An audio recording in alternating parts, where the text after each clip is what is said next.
want a burger? Hoy!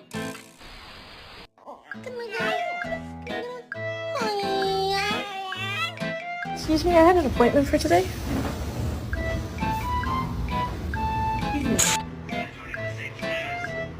That's not what I meant at all.